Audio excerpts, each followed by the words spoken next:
This is how to get away with hacking. It was kind of born because of something you see on LinkedIn all the time. I know some of the previous speakers have spoken about it as well. It's like, here's how you get into pen testing post, then followed by a list of resources longer than the average Christmas shopping receipt. Half the resources on the list are questionable at best, and there is no structure to it whatsoever. Then the few poor souls who do actually grind their way through this arduous mountain of nonsense content end up in an interview and realize that they're missing large portions of key knowledge. So this talk is not only based on my own journey, but also on the journeys of 3 other people. Ultimately, though, I hope it will arm you with the knowledge that you need to really nail your first interview. So, obligatory who am I slide. Here's my Twitter, GitHub, and you can email me. I'm a tech team leader for applications. You can see all this extra stuff on the screen. Twitter's just nonsense rambling. GitHub has some pretty cool tools if you're interested in getting into pen testing, or if you already are a pen tester. And you can also email me questions, queries, or preferably cat pictures. So, quick agenda. Bit of preamble, explain exactly what a pentester is, touch on the law. That's largely to cover my own back, I can't lie. And then we'll cover the day-to-day of the job and then some warnings. I'm then going to go through 4 journeys. The first is mine. Then we have Charlie, Jasmine, and Josh. And then I'll throw up some advice at the end, which kind of tries to distill exactly what these people have done and how you can apply that to your own journey. Obviously, there's no silver bullet. A lot of it is just hard work, but hopefully we'll get a bit of that. And then we should have some questions at the end. So first of all, quick explanation. What is a pen tester? We call them ethical hackers, white hats, or pen testers. So there's a couple of different terms throwing around as well. They all do a basically similar job. They attack a system, see its weaknesses, and then report on them. So you tell somebody what's actually going on so they can be fixed. Comes in many different forms, but primarily as a tester, you're given a target or set of targets thereof and are tasked with assessing them. This can be anything from a single laptop to hundreds of servers in AWS to a massive content management system. It doesn't really matter what it is. Your task is to go in there and break it and then tell the person who owns the system how you broke it. The law. Some of the things that I'm going to talk about here are illegal if you don't get permission. So please get permission before you do this, or instead of doing it against actual targets, use some of the training platforms I'm going to talk about.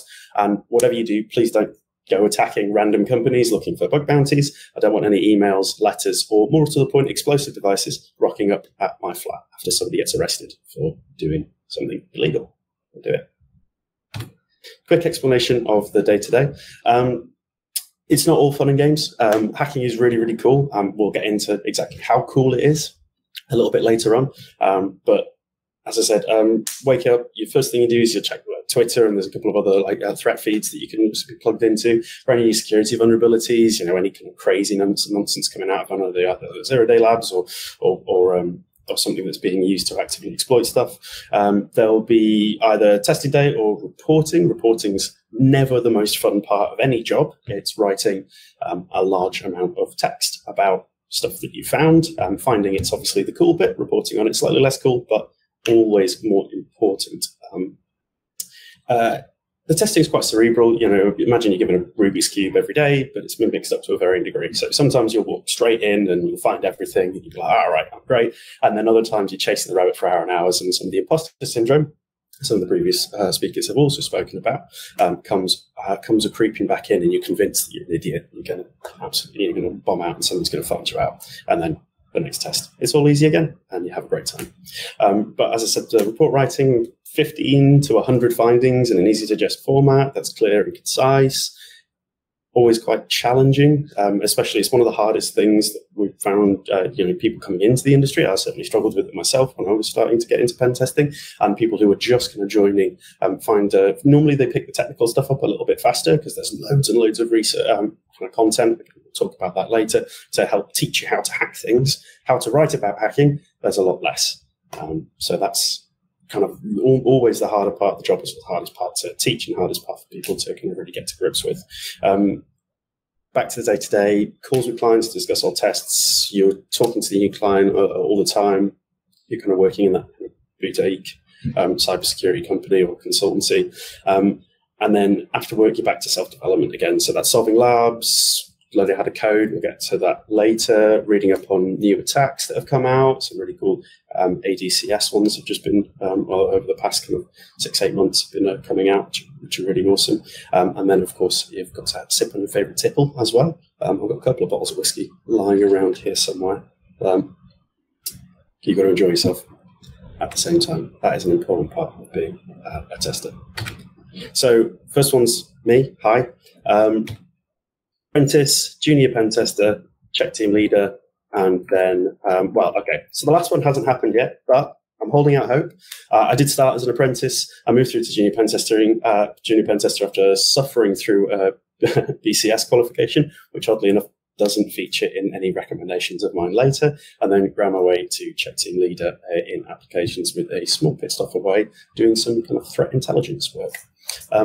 More than a few mistakes were made along the way by my own admission, and hopefully I can help some of you avoid them if you do decide to come and jump into pen testing. So that's journey 1. There is a common theme here. We've got journey 2, which is Charlie, who may be in the audience today. So hopefully so.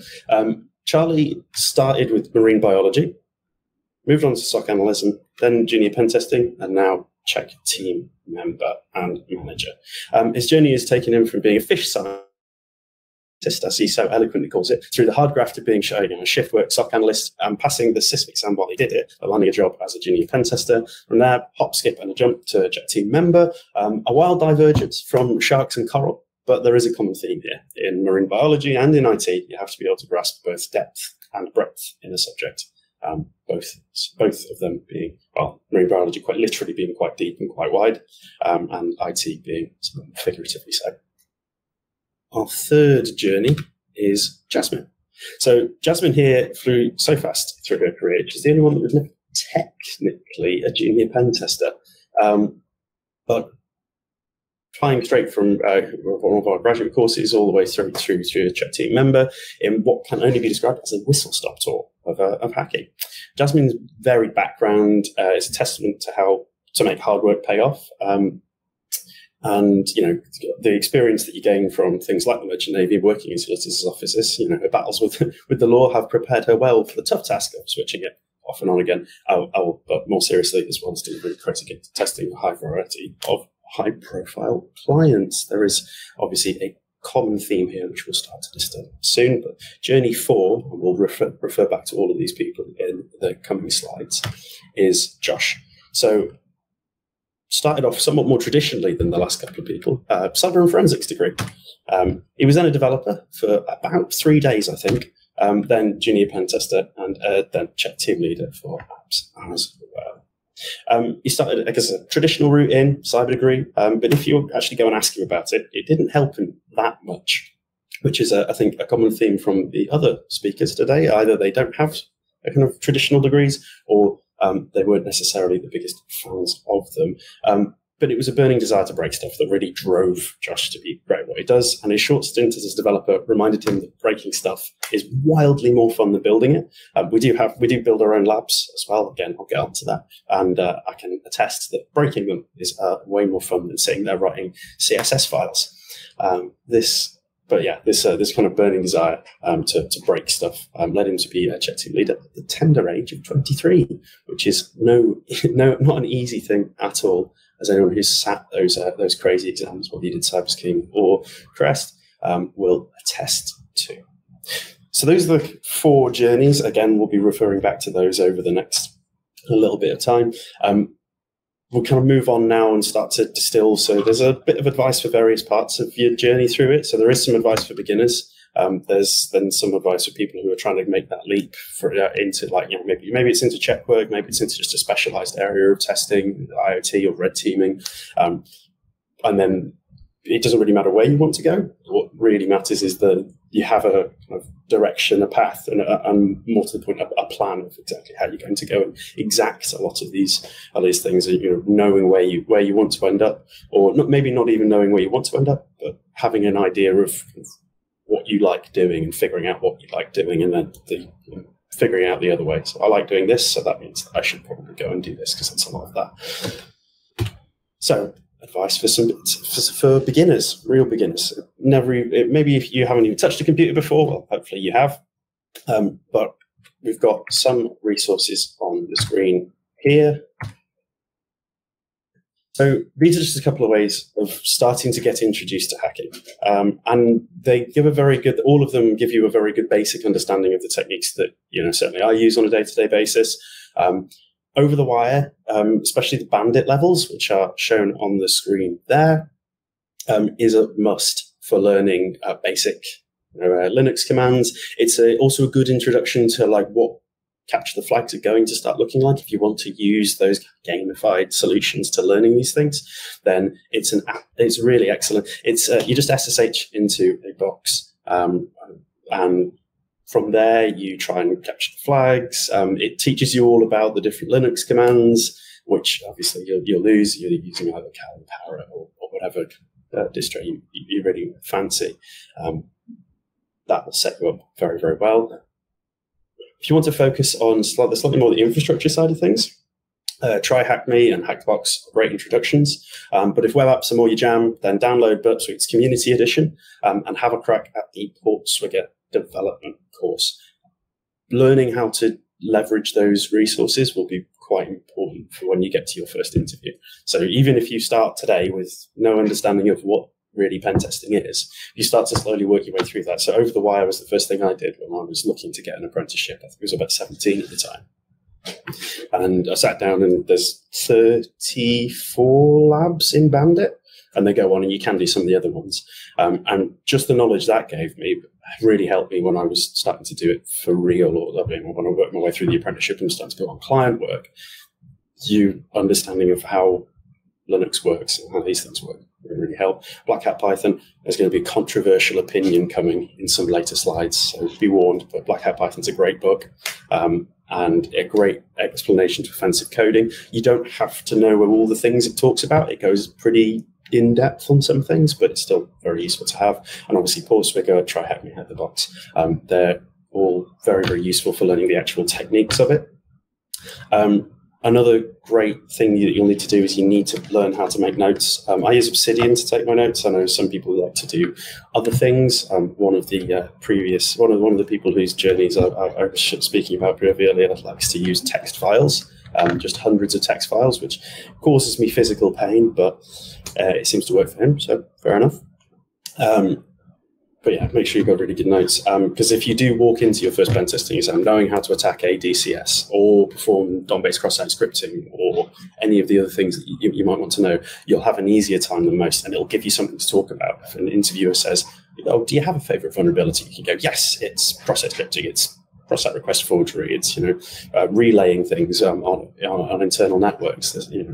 Well, no matter what it is, there will be something that you can talk about there and really can show your passion and that you're interested in the industry. So moving on for advice for beginners, be warned, right? Everybody wants to be a hacker. If you walk into a classroom full of 6-year-olds and you say, "Who here wants to be a hacker?" How many hands would thrown up? Which does make the industry incredibly competitive. It's also not necessarily your standard 9 to 5. You will need to work outside of that, not just only to excel, but also just to maintain a reasonable level of competency, because it's very wide and very deep. Because IT is an industry that's incredibly complex and very, very hard. And that's just the technical stuff. There's reporting on top of that, consulting, travel, difficult clients. The exams suck, not just the offensive security ones, but all of them are quite long. They require a lot of revision. It's a lot of work hours. It is tough, but don't let that put you off. And if it hasn't put you off, let's have a gander at what you'll need to start on in order to start standing out a little bit more inside, or at least in those first couple of interviews.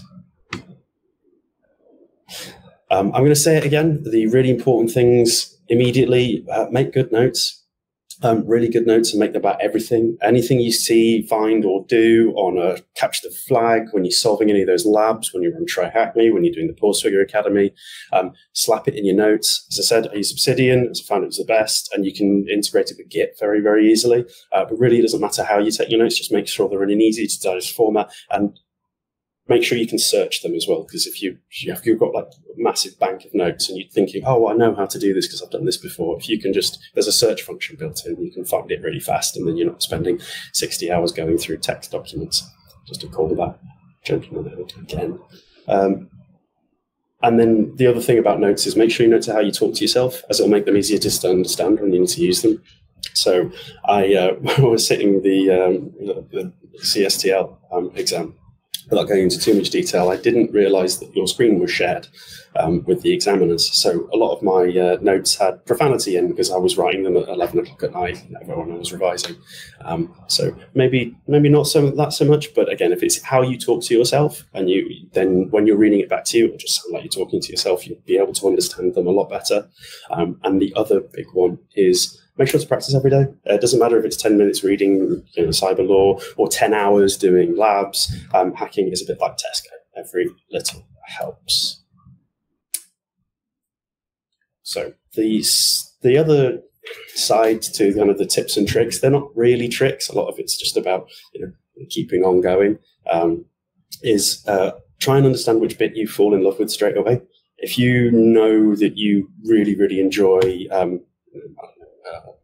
web hacking, or really enjoy like cloud, or enjoy attacking Microsoft Azure, then there's positions for you that will focus a lot on that, and you can focus on that kind of area of testing. You can maybe make that your specialism, and if you're very passionate about something, it'll become all these late nights, these 10 hours doing labs, or the crazy grind, or the awkward clients won't matter so much because you're actually doing what you love. I know I appreciate it's a cliche, do what you love and never work a day in your life, but it's also quite true. I'm mainly an application guy. I do love other areas of pen testing as well, but there's something about seeing like that old vanilla PHP app that just gets my juices going, and so that's what I decided to pursue. Have a great time doing it. Addendum to that is it's also, as an industry, it is paid quite well, but it doesn't pay enough to it doesn't pay enough to negate the fact that you'll be miserable if you just got into it for the money. As I said, a lot of out of hours work, a lot of self-development time. A lot of the things aren't necessarily the most fun parts of the world, but yeah, you do get to call yourself a hacker at the end of the day, which works surprisingly well on Hinge. So the other part is automation. So I know I mentioned a controversial opinion earlier. It's time for that hard truth. To be a good pen tester, do you need to know how to code? Well, no, not necessarily. But to be a great one, you do need to know. The ability to write your own exploits becomes invaluable when common tools like Burp Suite or Metasploit reach the end of their capabilities, which they do. To demonstrate, I'll explain to you exactly how knowing how to automate tasks is so important, or at least knowing how to code and how to build different techniques into these sorts of things. But I do really want to ram home that learning how to code, how to program, even if it's just scripting, is a key part of both demonstrating exploits to clients and improving yourself as a security professional. Again, you don't have to do it, but specifically for pen testing, it is crazy valuable if you can, we start every test off with a load of scans.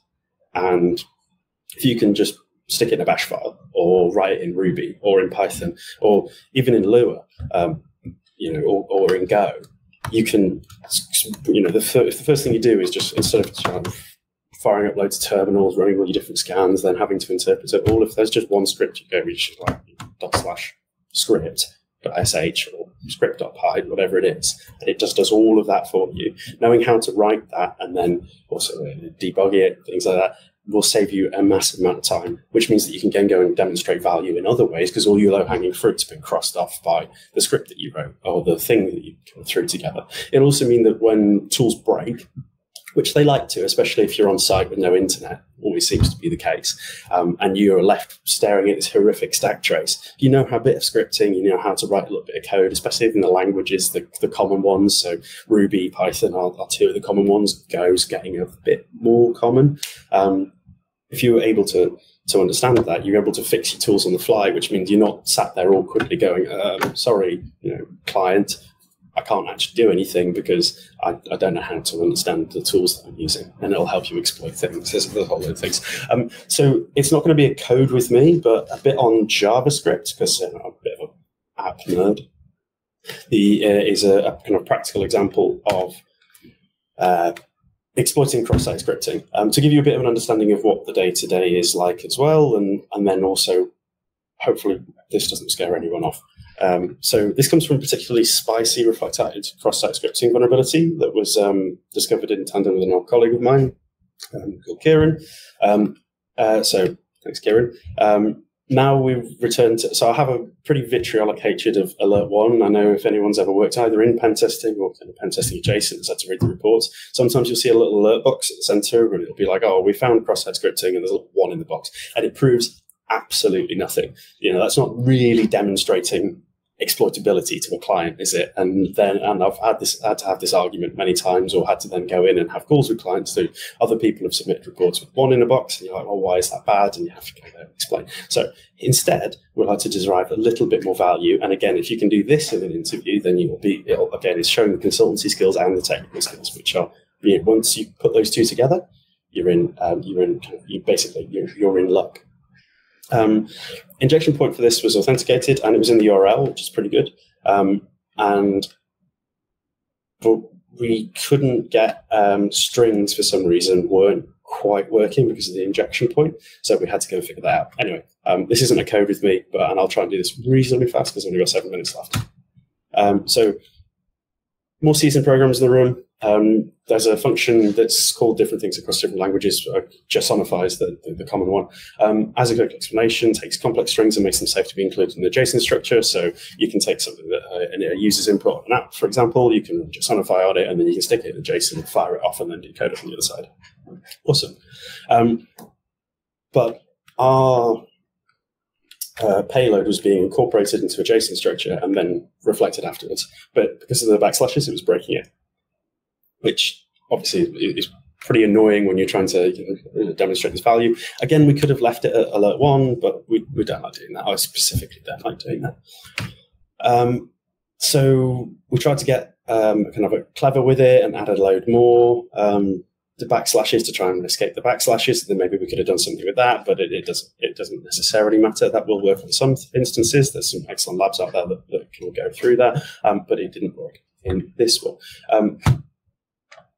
But in this case, it wasn't working, as you can see there. That's not exactly how it was working in the app, but functionally it was.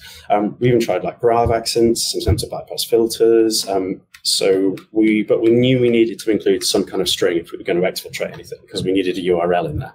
I'm like, all right, how are we going to do that? So string.fromCharCode doesn't require any quotes and returns a string object. Yes, success. So then we can pass to any other function quite happily. Lovely stuff. We can now use strings in our attack.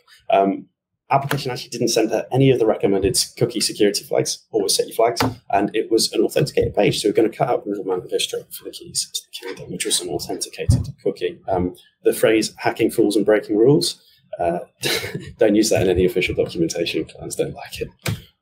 Speaking for a friend. We now have our string, and as we go up, so the easiest way to extract cookies is incorporate into the path for a URL on the remote server, then send a GET request to said URL. So how you actually send that is pretty easy. There's something in JavaScript called fetch. You just use that sorted.